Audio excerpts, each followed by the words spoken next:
En Saône-et-Loire, la commune de Paray-le-Monial, sa basilique et ses 10 000 habitants. Un village paisible, entouré de routes de campagne, pas toujours bien entretenues, que malheureusement les secouristes connaissent trop bien.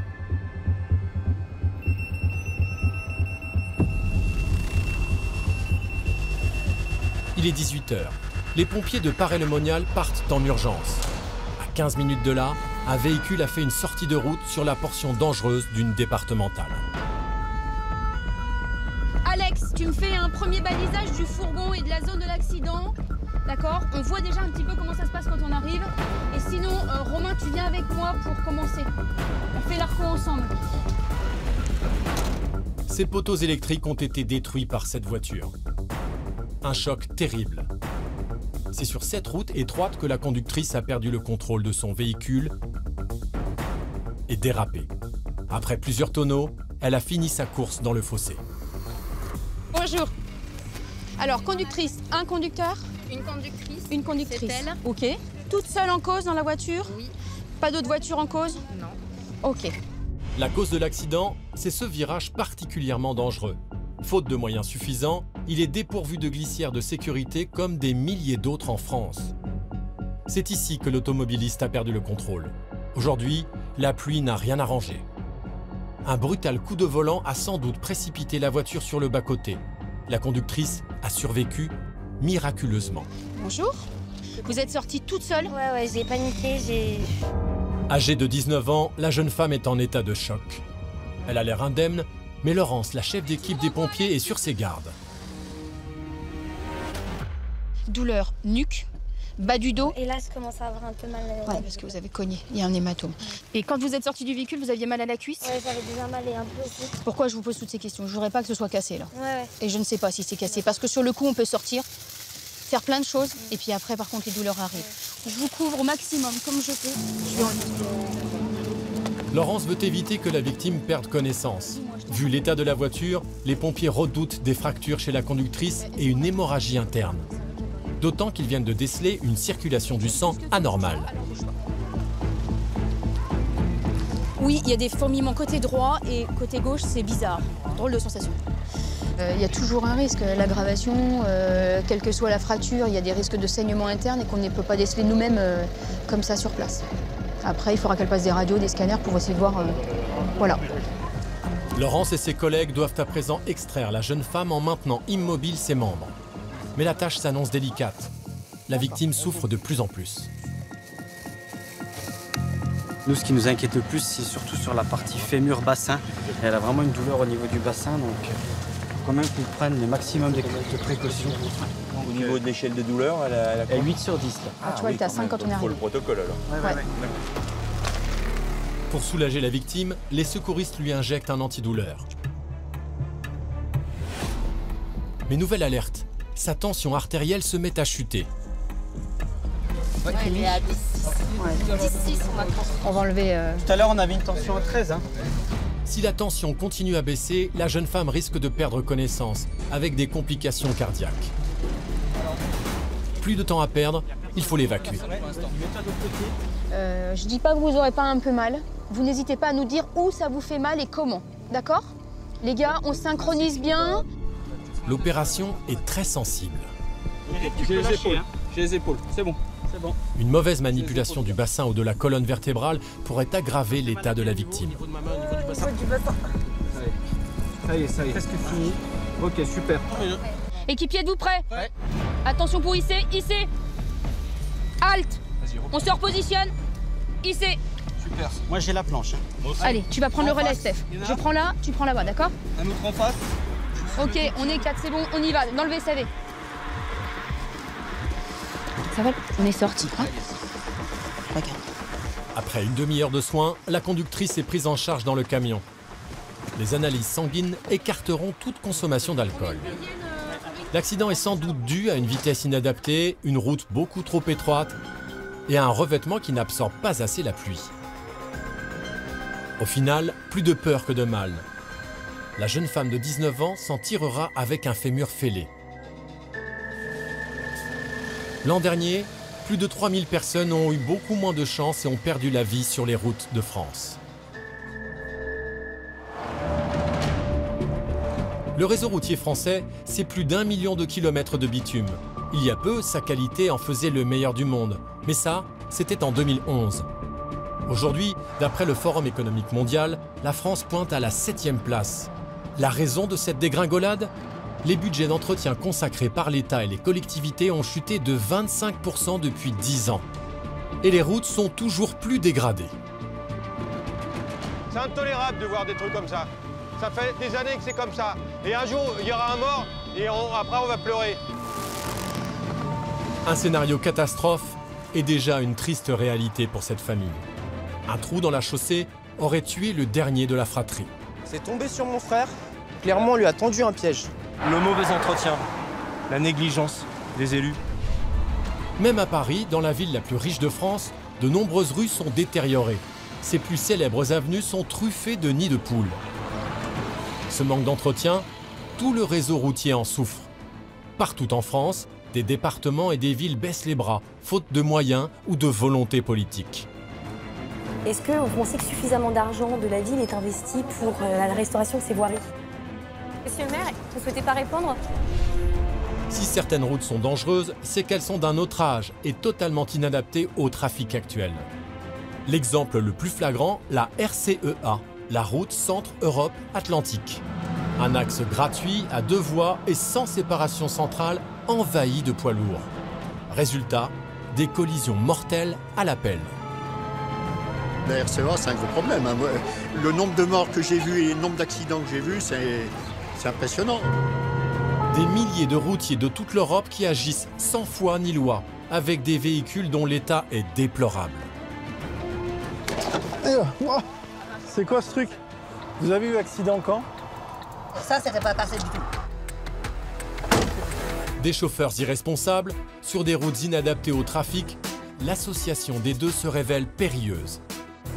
Vous dites vous-même, j'étais fatigué, j'ai traversé la voie et je suis allé percuter un rail de sécurité. Vous êtes dangereux. Alors, pour sécuriser ces routes parfois conçues à moindre coût, c'est la grande traque. Pour intercepter ces fous du volant, la gendarmerie déploie les grands moyens et les surveille discrètement. Là, ça tombe sur ma gueule. C'est pour ma pomme. La voiture en face, elle devrait être punie aussi.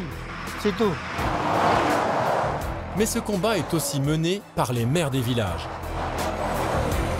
Ce qui est le plus terrible, c'est que vous aviez les corps qui étaient là par terre devant vous. Ça vous marque à vie. Pour chasser les poids lourds qui traversent leur commune en toute impunité, ils vont au contact. Monsieur, bonjour, je suis le maire de la commune. Vous ne savez pas que c'est interdit aux poids lourds? C'est la traversée du bourg qui est interdite. Guerre des nerfs, drames humains et budget en berne. Comment le meilleur réseau routier au monde en est-il arrivé là? C'est la faute aux payeurs. C'est qui le payeur? L'État, qui nous donne plus les moyens. Des centres-villes aux grandes nationales enquêtent sur les routes dangereuses de France.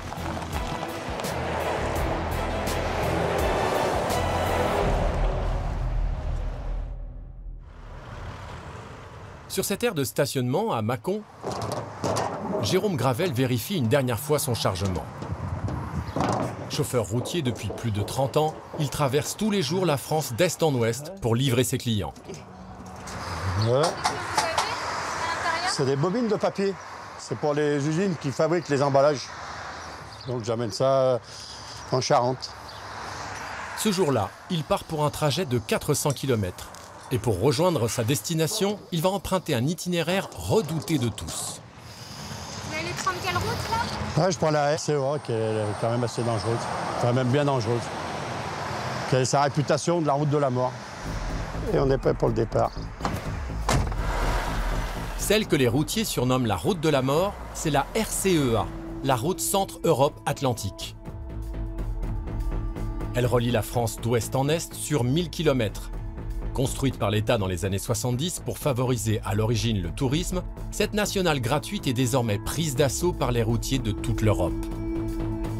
Entre l'Allier et la Saône-et-Loire, plusieurs grands axes se rejoignent. Du coup, le trafic ici est saturé. 15 000 véhicules par jour, dont 47% de poids lourds.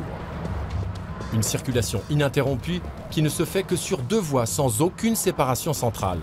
Conséquence, Les collisions frontales sont fréquentes et dramatiques. Ces 10 dernières années, plus de 130 personnes y ont perdu la vie.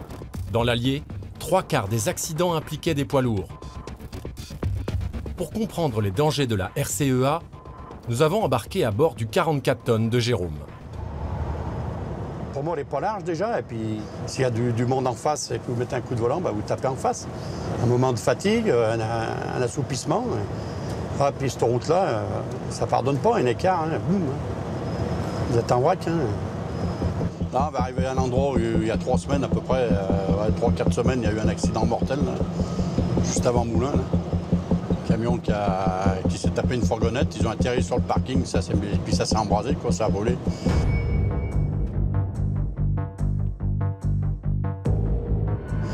Le gars de la fourgonnette, il est décédé, quoi. Il y a encore bien les traces, et puis ça a tout brûlé. Hein. Le camion, tout, ça a tout brûlé. Hein. Voilà, quoi, là, ça fait peur. C'est là qu'on se dit, ça pourrait être nous.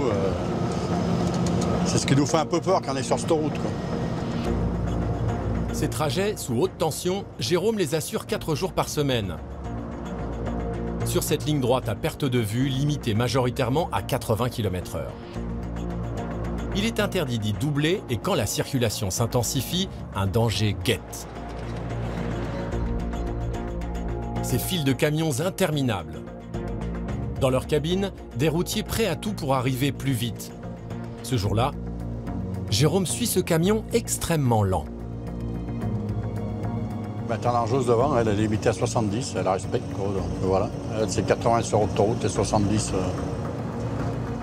Depuis quelques minutes, le ralentissement occasionné par le poids lourd génère beaucoup d'impatience dans la file derrière.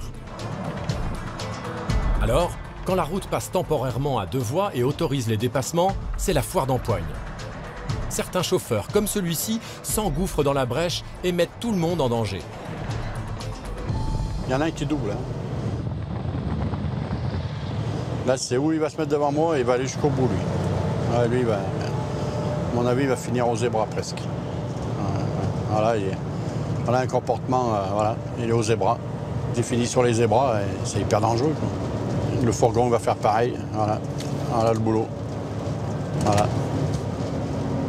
Voilà la voiture, elle a enquillé derrière.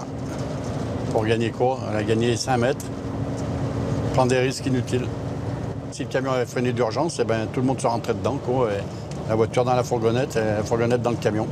Et celui qui était pour rien, qui se faisait doubler, c'est lui qui ramassait aussi, quoi. Résultat des courses, rien gagné. Si la RCEA est souvent surchargée, c'est que la moitié des poids lourds vient de toute l'Europe. Il faut dire que cet itinéraire transversal est sans péage et très avantageux financièrement. Le transport, il est comme ça maintenant. Depuis l'ouverture de l'Europe, il y a beaucoup d'étrangers, c'est beaucoup eux qui prennent cette route. Quand ils prennent cette route-là, ils ne payent rien, c'est gratuit. Que le patron français, il paye une taxe à l'essieu sur cette route. La taxe à l'essieu, c'est un impôt sur les poids lourds français de plus de 12 tonnes. Il est fixé en fonction du nombre de roues et du tonnage. Il rapporte 200 millions d'euros par an et finance l'entretien des routes. Pour le camion de Jérôme, son patron paie 516 € à l'année. Mais cette taxe n'est pas appliquée par l'État aux transporteurs étrangers. Ouais, c'est là, de là la concurrence déloyale. Hein. Parce que là, ça leur coûte moins cher au kilomètre qu'au patron, il gagne de l'argent. Donc c'est là qu'ils baissent les prix du transport. Hein. Des économies pour les chauffeurs étrangers et autres avantages. En cas d'infraction, ils ne perdent aucun point sur leur permis. Résultat, certains routiers prennent des risques inconsidérés au mépris de la sécurité. Alors, pour lutter contre les comportements irresponsables et limiter la dangerosité de cette route, les gendarmes traquent tous les chauffards. Une guerre sans merci contre les fous du volant. Pour la mener, ces unités déclenchent de très gros moyens. Donc là, on part sur un contrôle au-dessus de la RCEA avec un moyen hélicoptère. Donc, je repère les infractions depuis l'air et je transmets les informations à mes équipes au sol pour interception et verbalisation. Le capitaine Morel commande la brigade 10 heures. Sur cette nationale, c'est elle qui intervient le plus. Lui et ses hommes vont survoler la zone la plus accidentogène de la RCEA et observer les automobilistes sans qu'ils s'en doutent. Dans leur radar, les routiers qui ne respectent pas les distances de sécurité.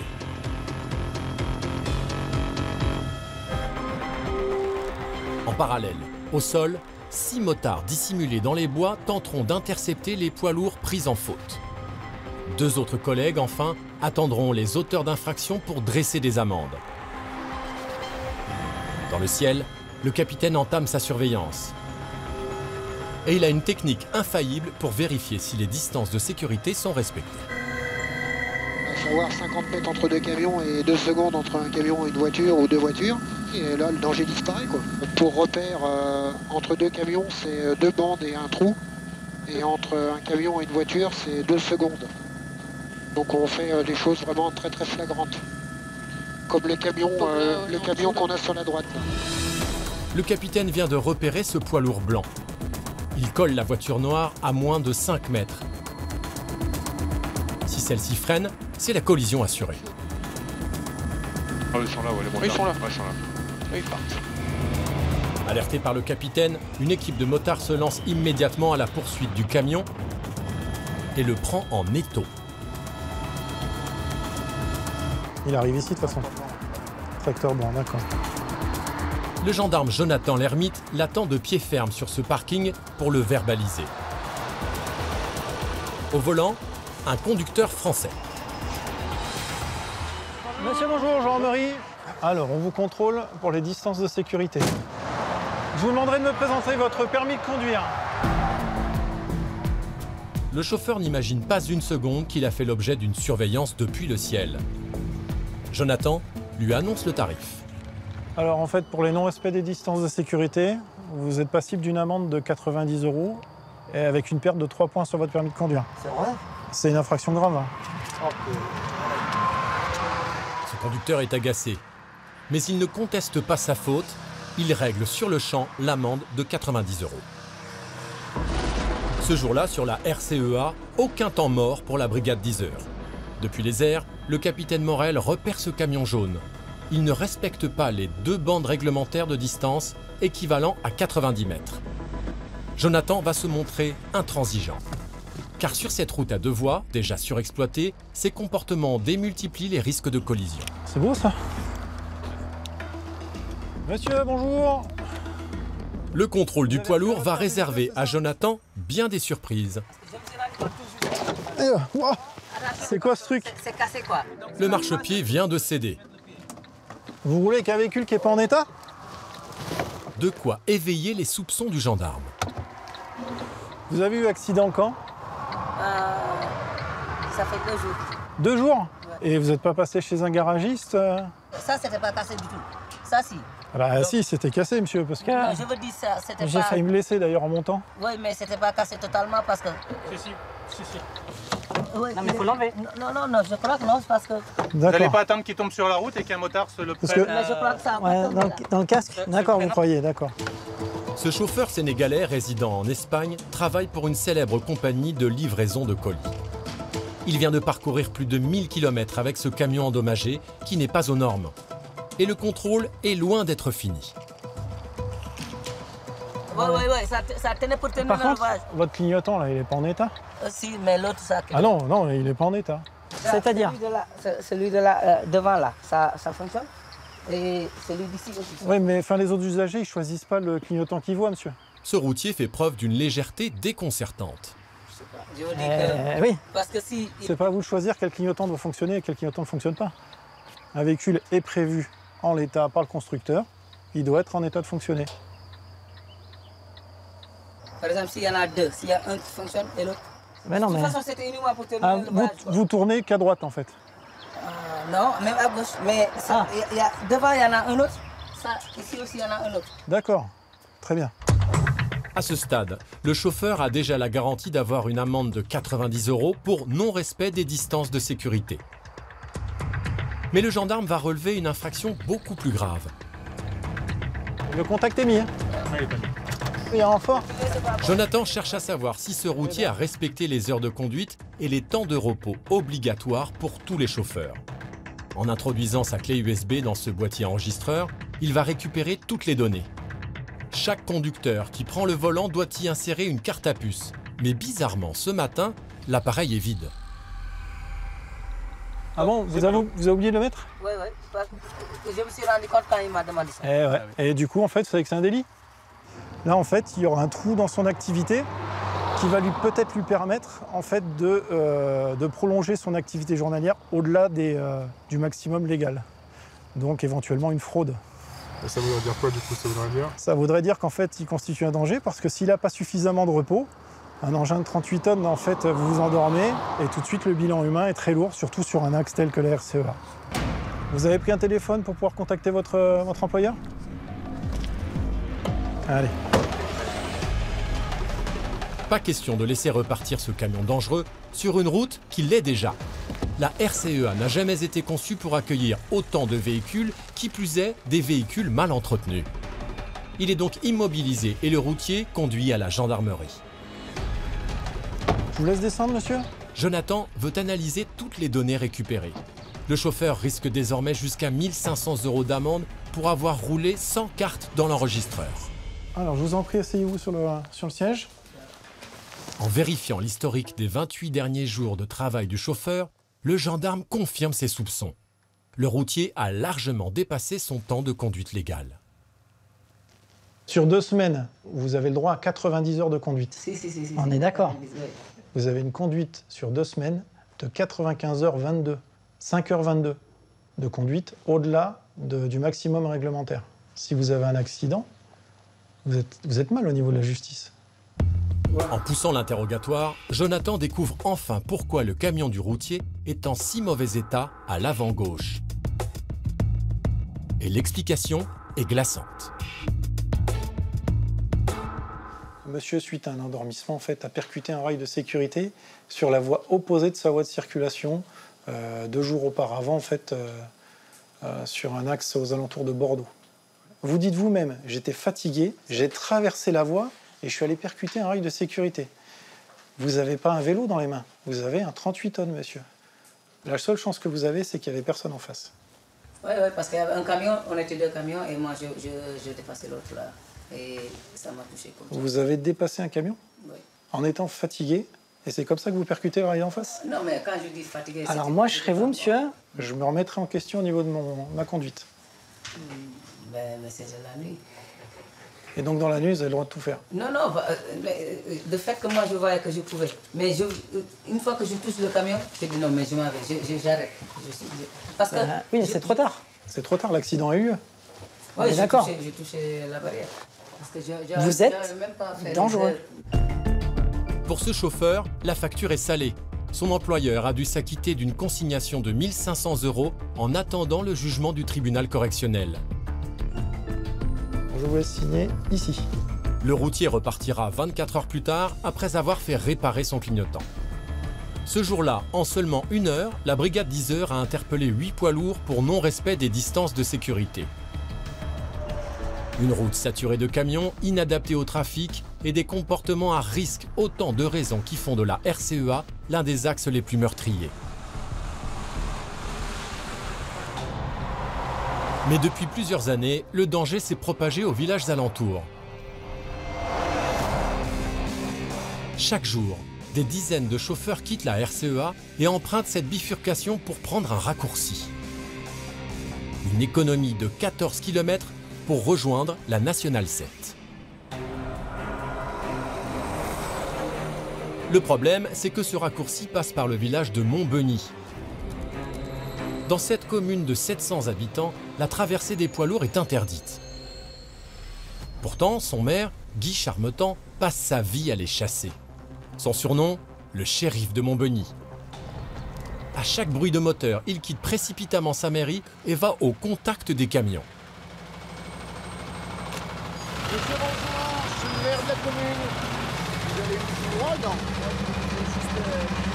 Comment? Vous allez livrer? Ouais, je vais livrer, ouais. Où?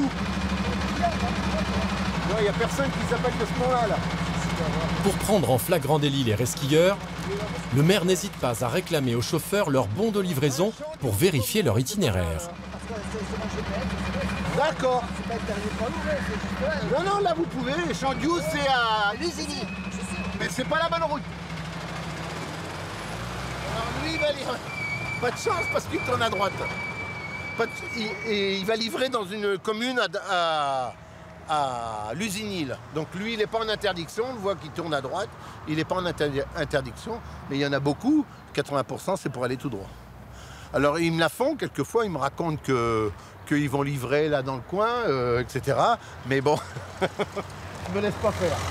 J'ai quand même 30 à 40 camions qui passent par jour dans Montmagny, malgré l'interdiction. Et vous en avez marre? Oui, ah oui. Mais par contre, je me lasse pas. C'est un combat perpétuel. Perpétuel, tout le temps. Faut être, bon, la nuit, quand même, je dors. Mais la nuit, je sais qu'il en passe aussi beaucoup plus, parce qu'il y a beaucoup moins de risques. Les chauffeurs qui traversent ce village risquent une amende de la commune de 27 €. Une sanction peu dissuasive. Et en voilà un autre, un de plus. On va lui demander où il va, lui. Monsieur, bonjour, je suis le maire de la commune. Ah bon, et vous ne savez pas que c'est interdit au poids lourd? Comment? Ah mais même au circuit, c'est la traversée du bourg qui est interdite. Eh bien vous prenez la RCA et vous sortez par le bas. Il y aurait une barre à 2,50 m, vous ne pourriez pas passer. Donc il faudrait bien trouver une solution. Allez-y. Ce camion de petit gabarit est en infraction. Mais magnanime, le shérif de Montmagny le laisse passer. Si le maire fait la guerre aux poids lourds, c'est que l'école est à proximité de la rue principale. Il craint qu'un enfant ou un habitant se fasse un jour renverser. Et toi, tu la prends souvent, la RCA? Oh bah moi, j'évite de la prendre. Je passe par les côtés, mais c'est la route de la mort pour moi. Le village de Montmagny est au cœur de la portion la plus meurtrière de la RCEA. En 19 ans de mandat, son maire y a déploré une vingtaine de morts. Il a même été témoin de l'accident le plus grave, en 2016. C'était là, à cet emplacement-là, sont décédés 12 Portugais dans un minibus, vers l'arbre là. Et c'était terrible, terrible, terrible. Des débris, des sièges, des affaires personnelles éjectées sous la violence du choc. Il est 23h47 hier soir, lorsqu'un fourgon parti de Suisse avec à son bord 13 personnes d'origine portugaise se déporte et vient percuter ce poids lourd qui circulait en sens inverse. Ça, c'est marquant, ça vous marque à vie. Ce qui est le plus terrible, c'est que vous aviez les corps qui étaient là par terre devant vous et vous entendiez les téléphones sonner. Les gens qui avaient entendu à la radio qu'il y avait eu un accident et qui essayaient de joindre leurs proches pour savoir si c'était eux, si c'était pas eux. Il ne se passe pas une journée sans que j'y pense.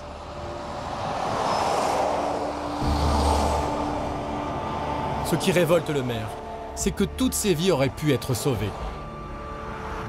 Conçue et financée par l'État il y a 50 ans, cette nationale était à l'origine prévue sur 4 voies, avec une séparation centrale. Mais pour faire des économies, l'État a fait machine arrière et fait construire qu'un seul côté de la route. Une aberration pour le maire, car certaines infrastructures étaient déjà installées. Tous les ponts, quasiment tous les ponts, à 90%, sont prêts. Vous voyez bien qu'aujourd'hui, il y a la voie actuelle, et là, je suis exactement à l'emplacement de la voie qui passe sous cette arche qui est prête. Donc aujourd'hui, si ça avait été suivi une mise à 2 voies, on serait au milieu de la route. Et on aurait ici le terre-plein central qui séparerait les 2 fois 2 voies. Il y a de quoi être en colère quand on voit la circulation qu'il y a et que tout est prêt et ça piétine. Et ce qui rend les élus quand même furieux que ça avance pas plus vite. Aujourd'hui, l'État a cédé cette portion de la RCEA dans l'Allier à un concessionnaire privé qui en fera une autoroute à 2 fois 2 voies. Mais cela risque de prendre du temps. En France, l'État finance et entretient les nationales à 100%. En 2006, il investissait 4 milliards pour la construction et la rénovation des routes. Le problème, c'est que 10 ans plus tard, pour réduire le déficit public, le gouvernement a divisé par 2 ce budget. Il ne met plus que 2 milliards par an. L'État a également réduit les dotations aux départements et aux communes de 20%. Résultat, mal entretenu, tout le réseau routier français s'est détérioré. Une dégradation qui touche même les grandes villes.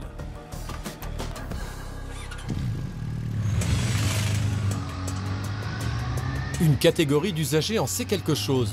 Ce sont les motards. Ils ne représentent que 2% du trafic, mais 25% des tués. Et voici leurs pires ennemis. Des ralentisseurs fissurés par l'usure ou les intempéries qui, à la moindre pluie, se révèlent glissants. Des nids de poules profonds capables d'entraîner des sorties de route.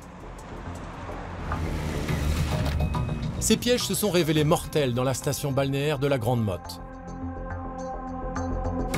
Le 29 juin 2018, parmi les milliers de touristes, un jeune rentre de la plage à moto. Il emprunte 7 routes du littoral et perd la vie dans ce virage. Un virage qui a anéanti cette famille de motards. Ah, j'ai déjà mal au cœur. En revenant là. Bernard et ses 2 fils ont perdu Julien, le petit dernier de la fratrie. Il n'avait que 23 ans. Sur les lieux du drame, le père repère immédiatement les traces du trou dans la chaussée qui a provoqué la chute mortelle. T'as vu Adrien? On voit toujours la griffure par terre là. Tout le trou qu'il y avait au milieu, là on voit bien où il y a la différence de goudron quoi en fin de compte. Donc là ils ont bien tout rebouché. Hein. Tout l'endroit où c'était abîmé quoi. On a du jus quoi. Malgré son jeune âge, Julien était un motard expérimenté. Passionné de 2 roues depuis l'adolescence, il voulait y consacrer sa vie et ouvrir un garage. Un rêve brisé par un trou. Trahi par des routes qu'il aimait tant. Julien est arrivé, il s'est pris le trou qui était là. Soit il a accroché la béquille, soit il a planté de la roue devant. Ça lui fait perdre l'équilibre. Et après, quand on avance un petit peu, on peut voir un peu plus loin les traces où on voit que la moto a creusé le bitume. Et donc, il a guidonné d'ici et la moto, elle est tombée là. Donc, ça a raccroché et ça l'a éjecté de la moto. Le fait de l'éjecter de la moto, après, ça l'a propulsé sur la barrière en bois. Et c'est ce qui a été fatal. Parce qu'il est tombé là où il n'avait pas de protection, entre le casque et le blouson. La barrière, elle avait été cassée en 2. Ça l'avait cassé avec l'impact. Ce jour-là, des gendarmes contrôlent des véhicules à seulement 200 mètres. Alertés par le bruit du choc, ils se précipitent vers Julien. Parmi les gendarmes, il y avait un gendarme secouriste qui a essayé de le ranimer, mais il n'a pas réussi à le faire revenir. Donc c'était trop tard, le choc a été trop dur. Et vu où l'impact a eu lieu, je pense qu'il avait certainement peut-être une hémorragie interne, quelque chose. Enfin bon, ça me fait mal d'en parler, quoi. Parce que je m'imagine. Tout ce que j'espère, c'est qu'il ne l'a pas vu arriver et qu'il n'a pas souffert, quoi. C'est tout ce que j'espère. Voilà. Si Julien a chuté, ce serait à cause de ces 3 vannes en plein milieu de la route. Cette photo, prise 2 ans avant l'accident, montre que le revêtement avait déjà commencé à se détériorer. Une dégradation qui s'est poursuivie pendant des mois avec le passage répété des voitures au point d'engendrer 3 trous béants. Ouverte par les gendarmes en août 2018, l'enquête est toujours en cours. En colère, la famille de Julien désigne la mairie de la Grande Motte comme principale responsable. Comme toute ville, elle a l'obligation de rénover ses routes. Pour moi, je suis désolé, c'est une négligence au niveau de l'entretien, c'est un piège qui a été tendu à quelqu'un. C'est tombé sur mon frère et voilà ce qu'il en ressort, c'est que ça lui a coûté la vie. Clairement, on lui a tendu un piège. Les routes, elles tuent. Mais pas que par le portable, pas que par l'alcool, pas que par la vitesse.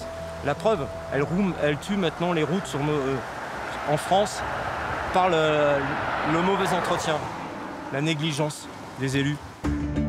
Nous avons contacté la mairie de la Grande Motte, mais elle ne souhaite pas s'exprimer sur l'accident. Si elle est reconnue responsable, elle pourrait être condamnée pour homicide involontaire.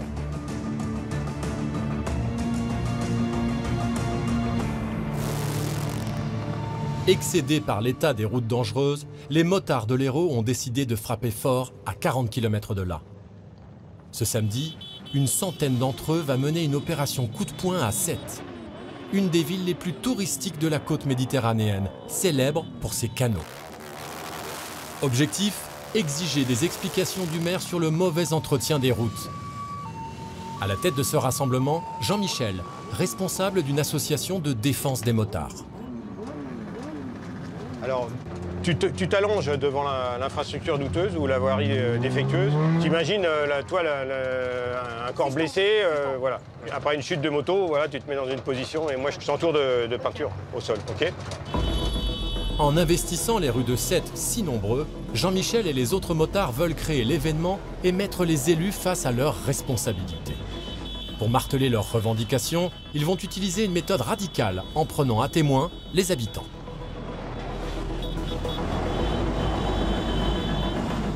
On a un affaissement de la chaussée qui est important. Muni de bombes de peinture, Jean-Michel commence par cibler ce carrefour très dangereux à l'entrée du centre-ville. Pour symboliser un accident mortel, il dispose une moto renversée et le cadavre de son pilote.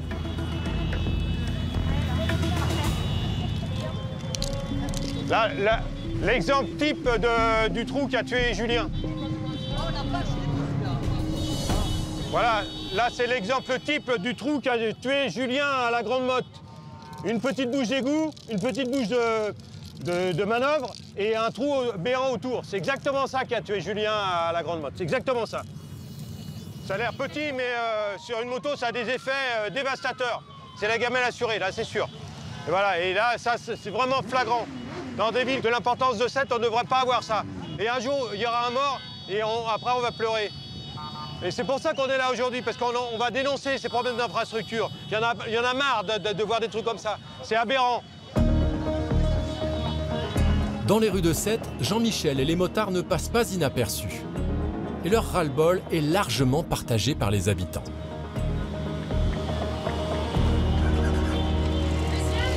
Il dénonce l'état des routes. Qu'est-ce que vous en pensez? Je suis bien d'accord avec eux. Pourquoi? Elles sont comment? Il y a certaines routes qui sont un peu... Ils oublient de les entretenir. Personne ne fait rien. Il faudrait tout refaire. C'est catastrophique. On va faire un stop à la mairie, là. Pourquoi la mairie? Pourquoi la mairie? On espère qu'il y a des élus qui seront là, ou des gens qui peuvent éventuellement répondre à nos questions. On va frapper un grand coup. On va faire savoir aux municipalités. Depuis plusieurs jours, Jean-Michel et son association tentent d'obtenir un rendez-vous auprès du maire. Mais leur demande est restée sans réponse. Devant l'hôtel de ville, toujours aucune trace d'élu. Est-ce qu'il y aurait un élu de Sète ou un porte-parole de Sète? Non. Vous avez pu constater que dans notre belle ville de Sète, il y a quand même des voiries et des infrastructures qui sont plus que déficientes et qui peuvent créer des morts ou des blessés très graves. Et la famille de Julien qui est là aujourd'hui, Bernard et Adrien, la souffrance de ces gens-là est toujours aussi vive.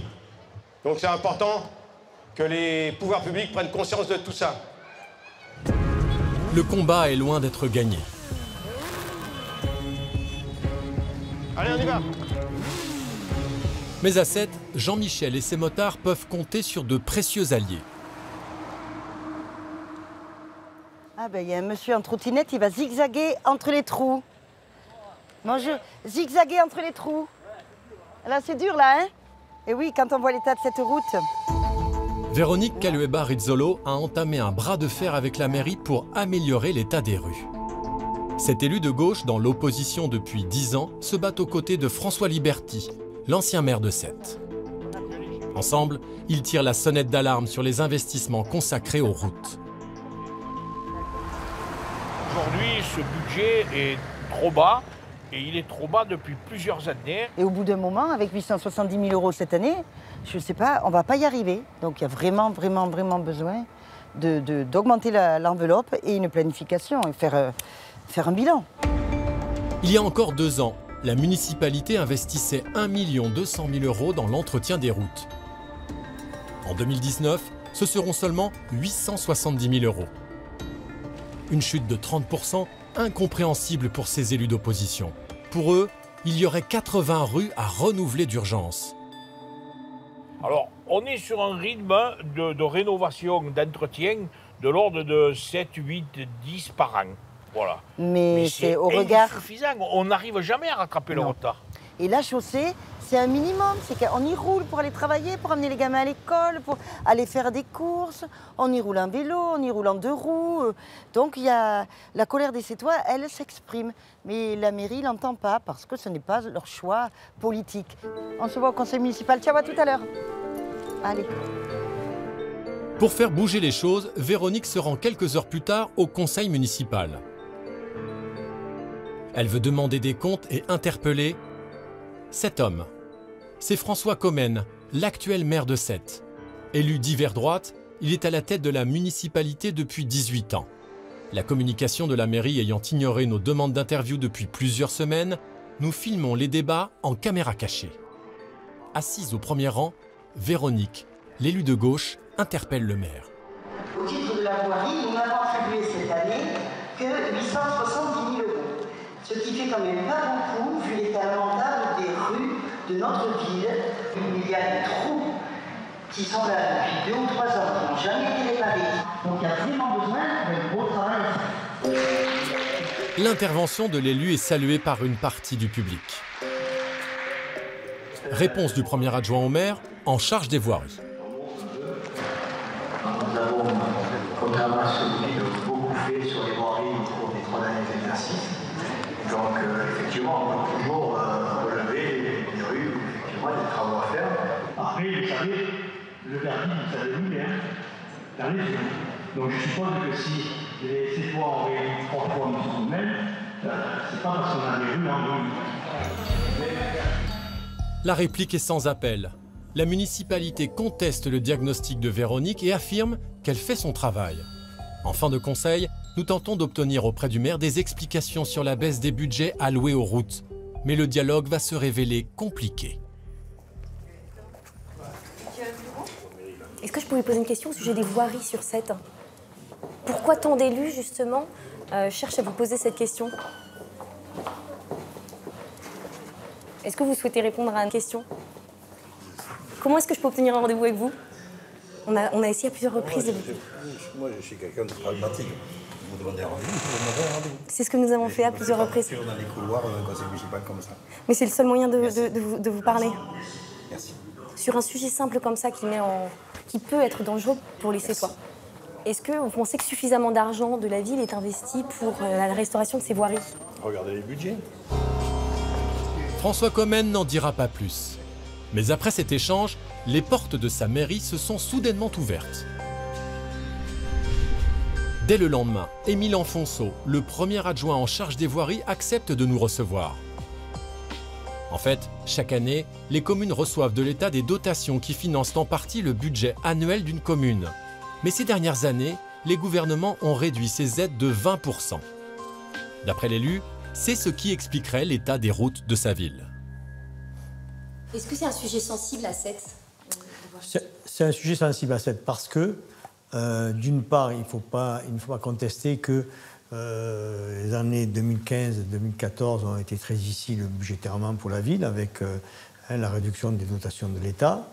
Qu'est-ce qui en a pâti? C'est l'investissement. Comme je vous disais, on est passé, nous, de 15 millions d'euros en moyenne d'investissement par an à 5 millions. Et donc, on a pris des retards sur 2-3 ans sur l'entretien des voiries. Entre 2014 et 2019, le gouvernement a certes diminué de 3 millions d'euros ses dotations à la commune, mais cela ne suffit pas à expliquer la baisse des investissements globaux. En fait, Sète est l'une des villes les plus endettées de France.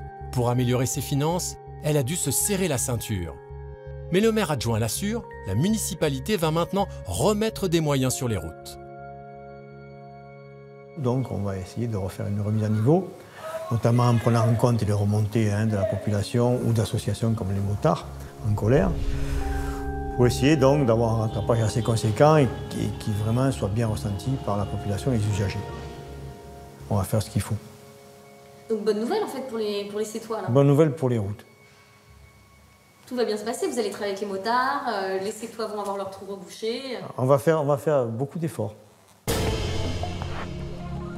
Depuis, le conseil municipal a voté une enveloppe supplémentaire de 580 000 € pour restaurer une partie de la voirie. À quelques mois des élections municipales, il a même annoncé l'attribution prochaine d'un marché public de 6 millions pour refaire 31 rues, soit 7 km de bitume.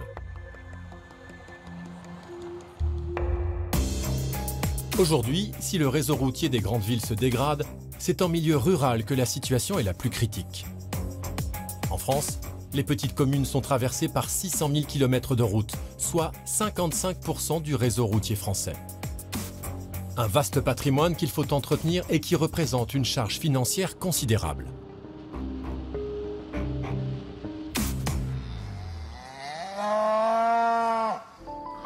Nous sommes à Grandjean. Dans ce village de 300 habitants en Charente-Maritime, un homme connaît ce problème par cœur. Alain Fouché, le maire, passe son temps à parcourir les 11 hameaux dispersés sur son territoire. Pour moi, c'est un paradis. Si la commune, c'est un petit paradis. Mais c'est vrai que un paradis avec tant de routes à entretenir, ça devient vite un enfer. Un enfer qui s'étale sur une centaine de kilomètres de petites routes sur cette commune. Des chaussées qui ressemblent à un champ de mine, des nids de poules et des accotements fracassés par les intempéries. Du bitume dégradé à n'en plus finir, dont monsieur le maire n'est pas vraiment fier. Mais entretenir son réseau est un sacré casse-tête financier. Voilà, alors ce genre de petites routes, vraiment, si on veut refaire le réseau routier global, on est parti sur on dépasse les 100 000 €. Les petites communes comme la nôtre, on n'a vraiment pas les moyens de se permettre des travaux comme ça. Si Alain Fouché ne peut dépenser 100 000 € en travaux routiers, c'est que le budget annuel de sa commune n'est que de 260 000 €. Un montant qui inclut la dotation de l'État de 25 000 €. C'est 4 fois moins qu'il y a 10 ans. Après avoir payé ses employés municipaux, financé son école maternelle et réglé ses frais obligatoires, il ne lui reste que 1 500 € pour ses routes, une somme dérisoire. D'ailleurs, ce jour-là, le maire va dépenser ses derniers deniers. Voilà, après c'est du chemin, donc vous démarrez là. D'accord. Vous avez les tronçons, vous les connaissez? Oui, vous les avez repérés de toute façon? Vous avez le plan? Oui. Le maire n'a plus que 600 € pour refaire les portions les plus endommagées de son village. Avec cette somme, il ne va pouvoir faire qu'une rénovation superficielle du revêtement. Démonstration. Ce camion envoyé par une entreprise publique asperge les parties abîmées avec une colle à base de pétrole et la recouvre avec ses gravillons. C'est l'une des techniques les moins chères. Cette société facture chaque mètre carré 1,33 € et le compteur défile vite. Et l'avantage, c'est qu'en plus, si je comprends bien, là, vous avez les métrés en direct. Voilà, c'est ça. En fait, quand, par exemple, voilà, vous nous avez commandé tel budget, Oui. 1 000, 2 000, 3 000 €, et ben, eux, ils ont, voilà, on a des ratios mètre carré, on sait que voilà, un mètre carré, c'est tant d'euros. Et eux, en instantané, sur la machine, ils savent voilà, où ils en sont. Oui. Et puis après, ils s'arrêtent au moment donné. Voilà, et quand ils sont arrivés à la somme, clac, ils coupent. Et puis on sait, voilà, au mètre carré près, au centime près, ce qu'on a appliqué et ce qu'on doit facturer à la commune. Avec 600 €, le maire ne peut s'offrir que 400 mètres carrés de revêtement rénové. En 1 heure à peine, il va dépenser 40% du budget annuel consacré au réseau routier. Et l'entreprise ne lui fait pas de cadeau. Dans la cabine, dès que l'opérateur repère sur l'écran que la limite des 400 mètres carrés de revêtement a été atteinte, il cesse instantanément la projection de gravillons en plein milieu de la rue et s'en va. Donc là, est-ce que vous avez encore du budget voirie? Non. Le budget voirie, cette année, c'est terminé. C'est le rafistolage, le bricolage, moi j'appelle ça fait. Alors bon là, ce côté de la commune sont heureux. Évidemment, c'est au détriment de ceux qui habitent de l'autre côté de la commune. Alors j'ai fait des contents d'un côté, mais il est mécontent de l'autre. Mais bon, c'est bien, c'est bien. Puis je vous dis pas à bientôt parce que... On peut, hein. Il n'y a pas l'argent pour dire à bientôt? C'est ça sera à bientôt, mais sûrement l'année prochaine. Enfin, on verra. Si je trouve des financements cette année, on fera.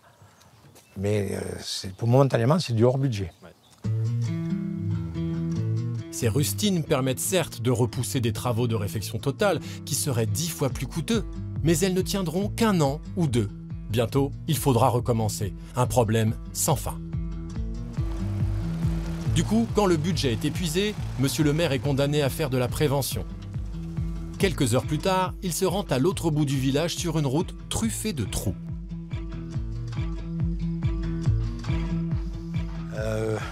Alors ça fait du 40 cm de large sur 1 mètre de long. Oui. Alors, on en a un autre un peu plus court là-bas, puis un troisième en formation. Et là, une pluie ou deux, 10 passages de camions, et j'aurai la totalité qui sera défoncée sur 50 mètres.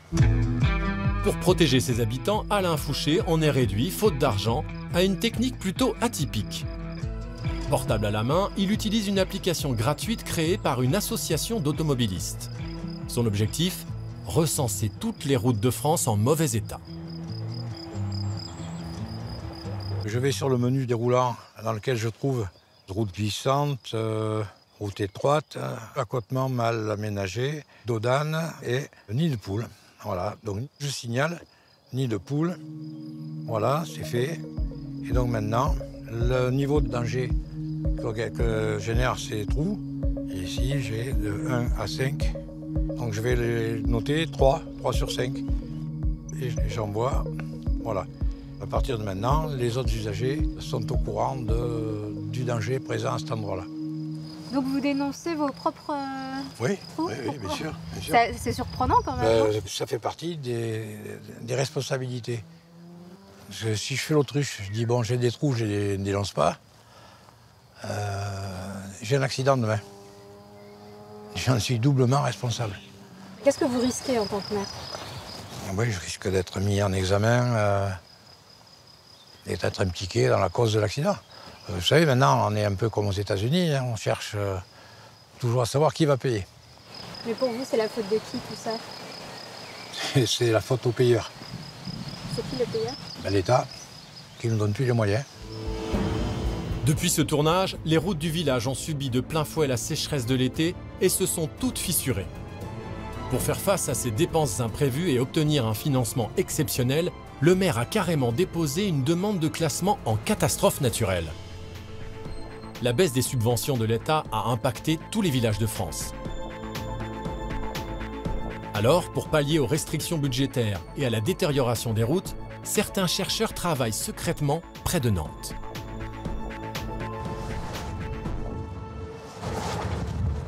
Leur défi, inventer le revêtement du futur.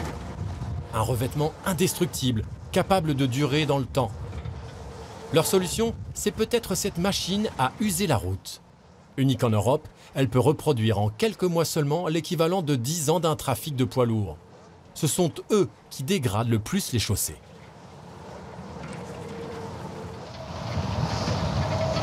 C'est bon, la vitesse est en train de diminuer. On va pouvoir y aller. Allez.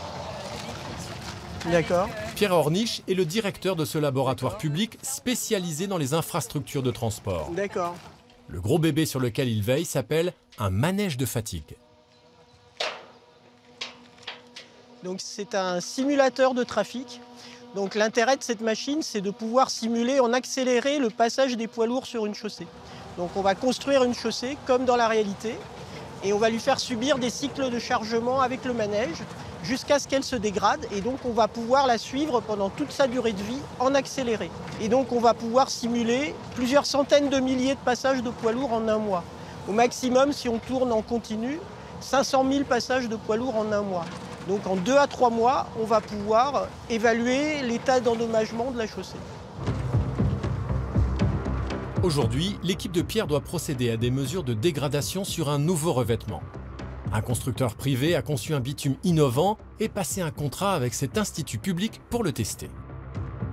Grâce au manège de fatigue, cette nouvelle portion de goudron a subi en 2 mois l'équivalent de 10 ans de circulation avec un trafic moyen de poids lourds. Donc en fait, on suit l'enfoncement de la chaussée par rapport à un niveau initial. Donc quand les roues vont passer, la chaussée va se déformer. Et en général, on considère que 15 mm d'enfoncement, ça correspond à un endommagement fort de la chaussée. Parce qu'après, on va avoir de l'eau qui va rester dans les traces des roues. Et donc on va avoir après des problèmes de sécurité, d'évacuation de l'eau. À l'œil nu, la chaussée n'a pas l'air endommagée. Mais les mesures vont révéler une toute autre réalité. On voit bien qu'on arrive quasiment à 10 mm d'ornirage sur la partie centrale. Là, on est à 10 mm, on n'a pas encore atteint la durée de vie de la chaussée, mais ça évolue. Le manège de fatigue va continuer à tourner jusqu'à l'usure totale du revêtement. Le but, définir son point de rupture et sa durée de vie. Ce point de rupture, c'est la hantise des constructeurs de route. Ça, c'est un échantillon qui a été prélevé sur une autre chaussée qui a été testée. Et on voit que la fissure coupe toute l'éprouvette. Et on voit ici le contour de la fissure en surface. Et donc, quand on a des fissures comme ça, on va avoir l'eau qui va également s'infiltrer dans la structure, qui va pouvoir aller dans la base et dégrader le sol. Et donc là, les dégradations vont s'accélérer de plus en plus. Donc, il faut éviter d'avoir des fissures qui traversent l'ensemble de la structure. Repousser au maximum l'apparition de ces fissures, c'est l'obsession des fabricants et des pouvoirs publics. Sur ce cercle, un autre constructeur privé fait également tester son nouveau revêtement et il a peut-être la solution miracle. Donc en fait, il n'y a pas d'endommagement pour l'instant ? Non, pour l'instant, on n'observe aucune fissuration. D'accord, donc c'est celle qui se comporte le mieux en fait, par rapport aux autres matériaux. Pierre a beau chercher, aucune trace de dégradation. Pourtant, cette surface a subi le même test d'usure que ses concurrentes. Et sa résistance n'est pas son seul avantage. Alors l'intérêt de ce matériau-là, c'est qu'il est entièrement renouvelable. Et aujourd'hui, de plus en plus d'entreprises recherchent des nouveaux substituts au bitume. Donc le Biofalt, il est issu en particulier de résine de pin. Et donc on va pouvoir en fabriquer autant que nécessaire. Et donc le substituer au bitume d'origine pétrolière. Ce manège de fatigue a permis d'améliorer la qualité de nos routes. Permettra-t-il un jour de trouver le bitume du futur ? Une certitude, pour sécuriser et remettre en état le réseau français, le gouvernement devra investir, selon les experts, 1 milliard d'euros par an pendant 20 ans, rien que pour ces nationales. Pour le moment, avec 800 millions d'euros par an, le compte n'y est pas. La disparition des routes dangereuses n'est malheureusement pas pour tout de suite.